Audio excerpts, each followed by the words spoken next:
Dobrý den, vítám vás u dalšího pokračování podcastu České taekwondo. Vítám zde ve studiu mistra Martina Zámečníka. Martine, dobrý den. Dobrý den, Ondro, děkuji za pozvání.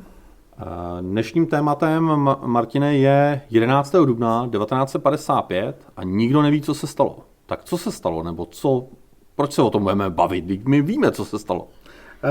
To je právě ono, dostáváme se k dalšímu takovému zažitému dogmatu a pojďme k tomu 11. dubnu 1955 přistoupit jakoby zcela kriticky, protože nikdo nevíme, proč pan generál si vybral 11. dubna 1955, že taekwondo bylo v ten den založeno. Nikdo nevíme, co se stalo přesně ten den, aby 11. dubna 1955 bylo považováno za založení taekwondo. A pan generál ve svém životopise píše několik událostí, které se jakoby staly zároveň s tím jako založením taekwondo, nebo co vedlo k tomu založení taekwondo, a je úplně jisté, že všechny ty události se nemohly stát jako v jeden jediný den a my nevíme, co konkrétně se stalo. A bohužel takovým zažitým dogmatem opět je obrázek, který se omílá ve všech jakoby taekwondo historických textech, a to je tento obrázek sedící skupinky představitelů armády a bojových umění a tak dál, který často bývá spojován právě velmi mylně s tím 11. dubnem 1955. A můžeme to zjistit velmi jednoduše pouze na základním bazální znalosti korejské kultury. Tady dole je datum.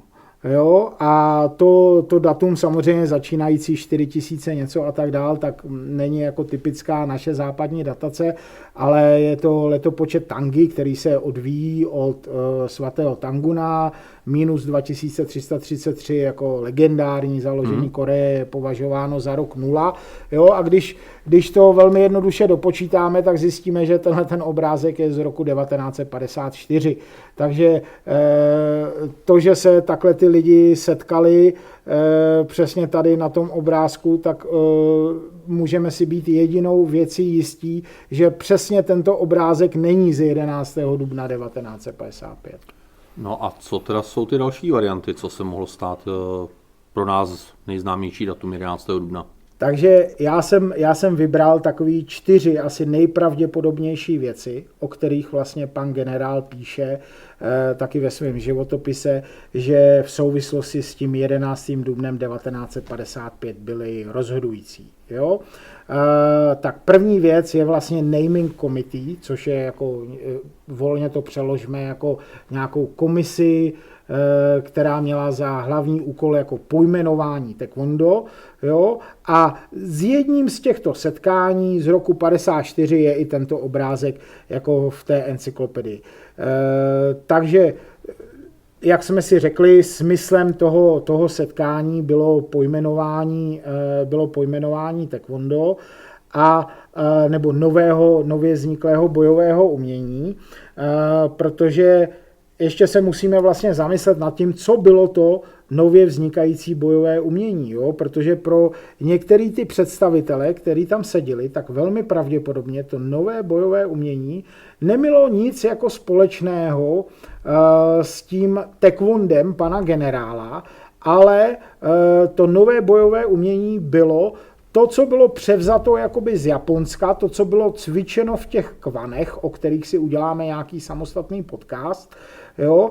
A to, co jako ty Korejci cítili, že je nějakým způsobem jako přetvořený a není vhodný jako to dál jako pojmenovávat karate.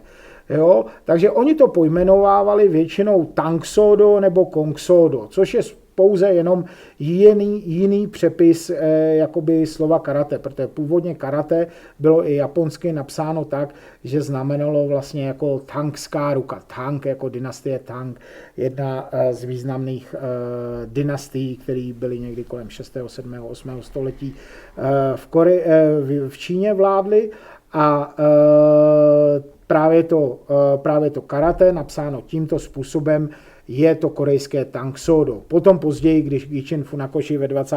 letech 20. století změnil ten přepis na karate napsáno jako prázdné ruce, protože z těch japonských nacionalistických důvodů nebylo možné zdůrazňovat nadále, že se cvičí něco čínského, protože Čínu oni prostě rozdrtili, porazili válečně a tak přepisem těchto prázdných rukou je právě to Kong Sodo. Takže Tang Sodo, Kong Sodo je vlastně to samé, akorát jakoby to slovo je trošku jiné, ale bavíme se pouze o korejském karate.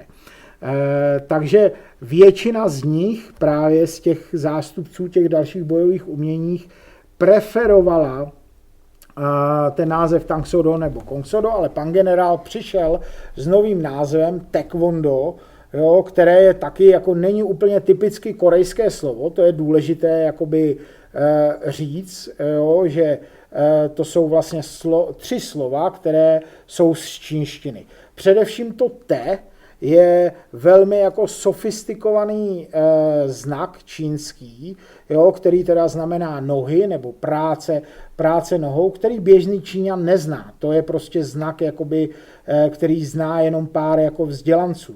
Jo. A Kwon byl poměrně běžný znak, jo, který i byl symbolem jako obecně ta pěst jako bojových umění a do je vzáno ne z Japonska, jak jsem někdy viděl, že někdy v historii taekwondo je uváděno, jo. Ano, je to jakoby převzano jako od Jigoro Kano, který měl judo, od Gichina Funakoshiho, který měl karate do, ale ten znak do je původně z Tao, z čínského Tao. Takže to jsou vlastně tři původně čínská slova, které pan generál propagoval. Já si myslím, že dneska je jakoby nesporné, že právě pan generál jakoby přišel s tím názvem taekwondo, jo, který na základě toho svého studia té čínské vzdělanosti tak právě vymyslel, nejenom na základě jakoby tohodle, ale potom za chvíli si řekneme, jak je to spojeno vlastně i s tím taekwonem, s tím původnějším korejským bojovým uměním. Jo? I přesto, že velmistři, jako například velmistr Son Duk-son, já jsem tady přinesl jednu jeho knížku, a který vlastně na tom obrázku při tom naming committee sedí jako zástupce Chundo Kwanu, největší vlastně asi školy bojových umění v té době, tak sedí právě vedle pana generála, tak tenhle ten velmistr Son právě tvrdil, že takhle pod stolem předal papírek, kde bylo napsáno taekwondo a že vlastně on vymyslel to slovo taekwondo. Nicméně Son Duk-son byl velmi jakoby nižšího vzdělání, o hodně nižšího vzdělání než pan generál a předpokládáme, že Son Duk-son třeba ten znak T velmi těžko mohl jako znát, takže tak, jak třeba předpokládá Giorgio Vitale, tak právě pan generál byl ten učenec, který tady s tím názvem mohl přijít. Zase takový zajímavý fakt, který možná je spojený s tím tématem toho předcházejícího taekwondo podcastu, že taekwondo není pouze pro mnichy, tak včetně této notoricky známé fotky, tak všechny ty naming committee, což je teda jasný, že jich bylo teda několik, protože ten proces toho přemlouvání těch ostatních lidí generálovi netrval jenom jedno setkání, tak všechny ty setkání se měly odehrávat v Kugilkwanu, což je dům na tehdejší Zvonové ulici. To je ta ulice, která v Soulu dneska vede k hlavnímu náměstí a je tam ten historický monument toho zvonu, kterým byl oznamován čas v Soulu. A to byl jeden z nejznámějších domů vlastně v Soulu, těch nejhonosnějších domů Giseng, což byla obdoba japonských gejš, jo, takže takovou korejskou gejšou byla Giseng, tedy profesionálně vychovaná společnice k té mužské zábavě, řekli bychom. Což ale bylo zase na druhou stranu, jako ta kultura je trochu jiná, bylo běžné, že v té době ty politické jednání a další takovéhle důležité setkání se v těch domech Giseng vlastně chovaly. Se probíhaly v těchto domech. Další takový moment nebo věc, která mohla pana generála v těch jeho představách jakoby dotlačit k tomu, že 11. dubna považoval za založení taekwondo, tak je takový příběh generálovy vlastně chytrosti a to je příběh s kaligrafií, která je dneska již nedohledatelná, někde se v propadliště dějin ztratila, a to je kaligrafie prvního jihokorejského prezidenta Lee Sin-mana. A já bych si nedovolil nevyprávět zde takovou úsměvnou historku, jo, kdy vlastně skupina představitelů ITF byla pozvaná do Taekwondo One, což je obrovské prostě centrum v Jižní Koreji, a které obsahuje i muzeum taekwondo. A jak se tím muzeum ty naši představitelé ITF procházeli, tak jim bylo vysvětlováno, že toto je ta velmi známá kaligrafie pro World Taekwondo Federation, kdy již prezident Pak Chung-hee napsal Taekwondo Kuki, což znamená jako Taekwondo národní sport. A když se podíváte do dějin VTF nebo dnešního VT, tak tu kaligrafii jako takové to prezidentské schválení toho taekwondo, že taekwondo je opravdu významné, jo, od prezidenta Pak Chung-heeho, tak obsahuje každá sebekratší jakoby informace o VT historii. Nicméně historik, na kterého opakovaně narážím, Giorgio Vitale, který byl součástí jako hlavní mluvčí ITF této výpravy, tak upozornil, vy tady mluvíte o kaligrafii Pak Chung-heeho a přitom tady máte kaligrafii taekwondo už od prvního prezidenta Jižní Koreji Lee Sin-mana. A ta průvodkyně mu říká, ne, to není možný, vy se jistě pletete, taková kaligrafie prostě neexistuje, to my bychom tady v muzeu jako věděli, natož, aby jsme ji tady měli. A Giorgio Vitale říká, prosím vás, máte někdo klíče tady od té vitríny? Jo? Tak tam začala panika, on tady říká, že tady máme kaligrafii od Lee Sin-mana, a tak zkuste jako sehnat tyhle ty klíče od této vitríny. Tak přes jako ujišťování, že v té vitríně se jistě nenalézá jako kaligrafie od Lee Sin-mana, tak byly po chvíli doneseny ty klíče od té vitríny.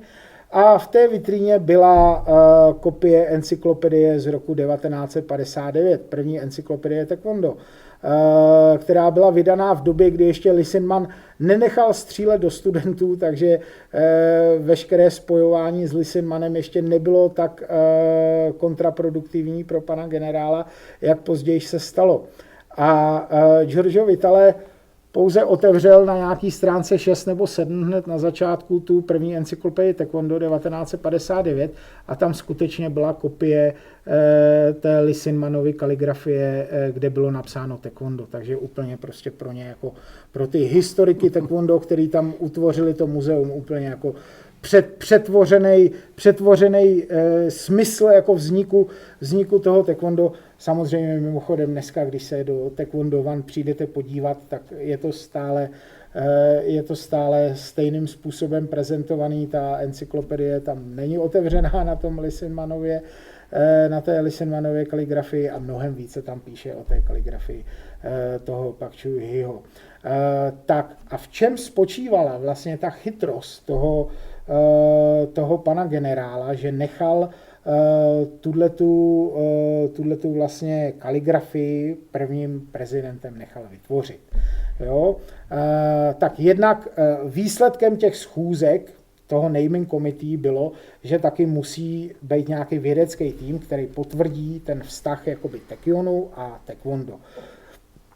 Což nebylo úplně úspěšné, vznikly takové jakoby 3 body, jo, které zde není potřeba úplně jmenovat, protože víceméně ty historické souvislosti byly vycucané z prstu, jakože v hrobkách Koguryo jsou techniky, které vypadají jako dnešní taekwondo, nebo buddhistický strážci vypadají podobně jako nějaký techniky taekwondo, a již v Muje Čebo, které je těžko jako doložitelné, už v roce 1759 jsou nějaké zobrazení taekwondu. Jo? Nicméně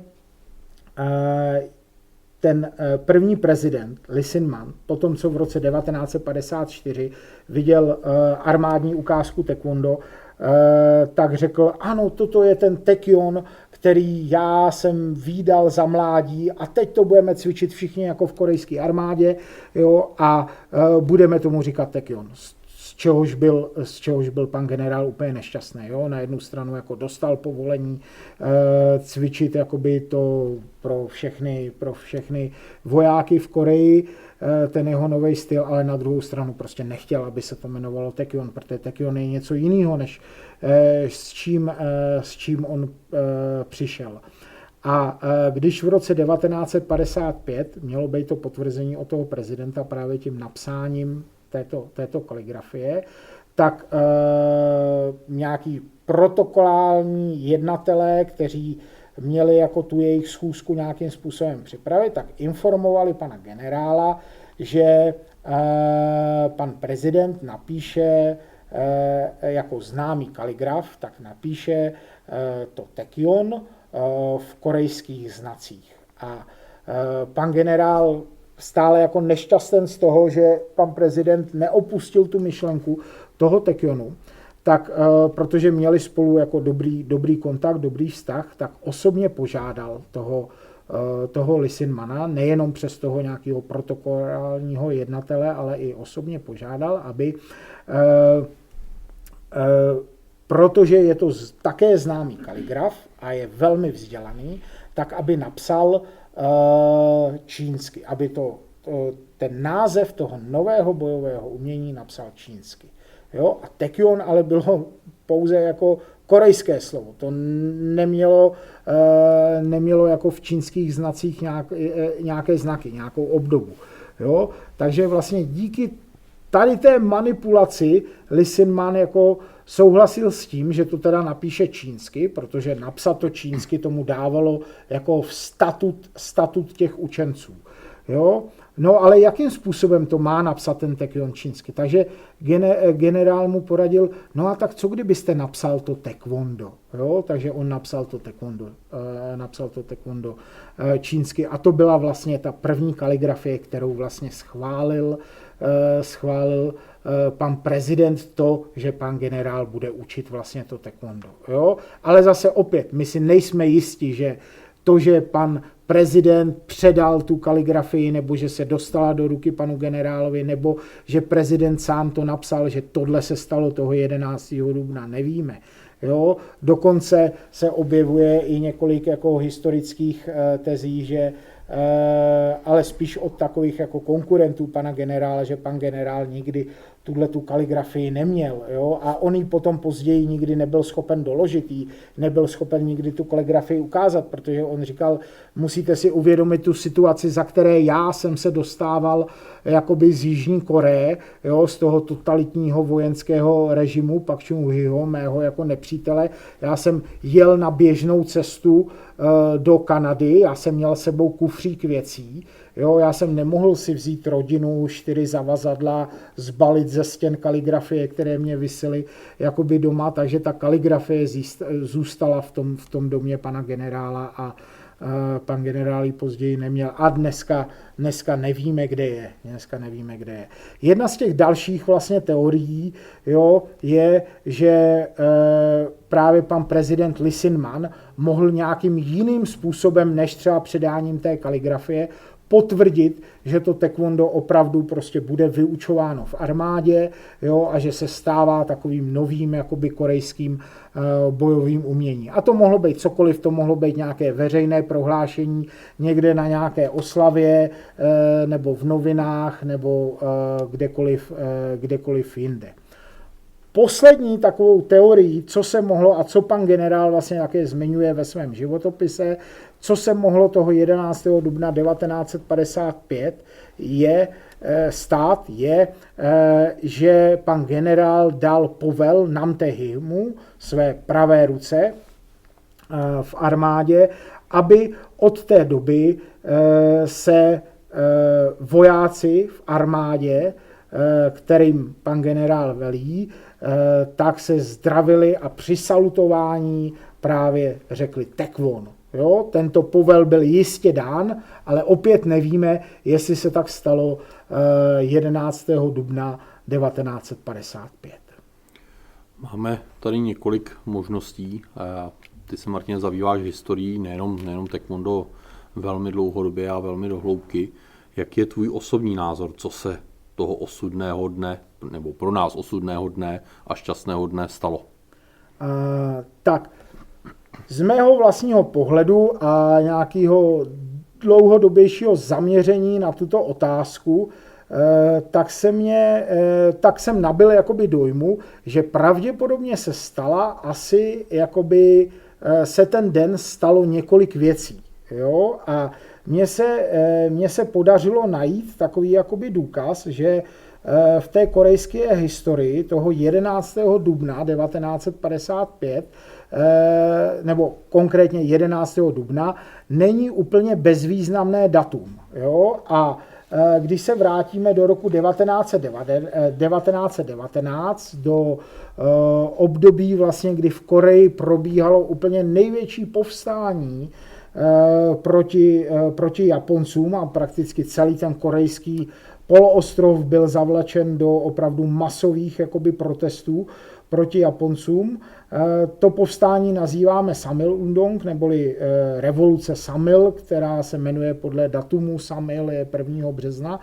března 1919, kdy bylo vlastně vydáno a přečteno prohlášení nezávislosti. Mimochodem ty autoři, kteří to vydali, tak ty to jakoby napsali a dělali takovou typicky českou věc, šli si sednout do hospody a čekali na to, že až je Japonci zavřou, jo, a přednášeli to v tom Tapgol Parku, to přednášeli jakoby studenti, kteří si od nich ten text vzali a četli ho tam nahlas. To vlastně vyvolalo to povstání. Mimochodem ty Japonci nepřišli, takže v té hospodě tam byli docela dlouho. Měli pěknou útratu. Přesně tak. A na základě vlastně tadyhle z těch masových nepokojů a tohohle prohlášení nezávislosti, tak vznikla v Šanghaji v Číně prozatímní vláda, vlastně exilová vláda, obdobně jako my jsme měli za druhé světové války exilovou vládu v Londýně, tak vznikla exilová vláda, kde významné osobnosti, které jsou spojeny i s taekwondo tuly, jako Ang Chang-ho, který se krátce stal prezidentem té exilové vlády, ale především významná osobnost korejských dějin a mimochodem taky mistr Taekwonu, který kvůli tomu, že zmlátil nějakou menší ozbrojenou skupinku Japonců, tak musel utíct do té Číny a to byl Kim Ku, tak vznikla vlastně prozatímní vláda. A ta prozatímní vláda právě 11. dubna vydává svoji první ústavu. To znamená, můžeme říct, první ústava Koreje a první takový jakoby státotvorný krok z těch moderních dějin byl právě 11. dubna 1919.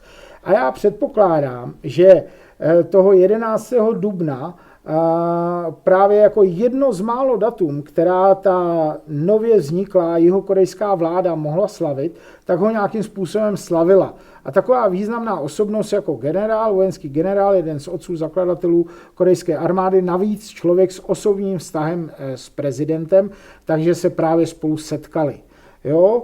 Takže na základě takovéhle nějaké veřejné události, nějaké oslavy, jo, ať to bylo v prezidentském paláci nebo kdekoliv jinde, tak předpokládám, že u příležitosti oslavy této události, tak mohlo dojít k nějakému veřejnému prohlášení nebo k předání té kaligrafie, nebo vytvoření té kaligrafie, o které jsem mluvil, anebo třeba k povelu Namtehimu, aby od té doby v armádě se velelo Tekvon. Takže bohužel dnes nemůžeme říct, co se stalo. Toto je nějaká taková moje vlastní teorie. Martine, díky i za tuhle teorii a děkuji samozřejmě za celé vyprávění. A doufám, že si naši posluchači trošku udělají obrázek o tom, co nevíme, co se stalo, ale co se mohlo stát. Tak já také děkuji a slibuji, že pro další vyprávění a další datumy už budeme mít pouze přesnější a jasnější informace. Těším se na viděnou a naslyšenou. Díky. Také naschledanou, Tekvon.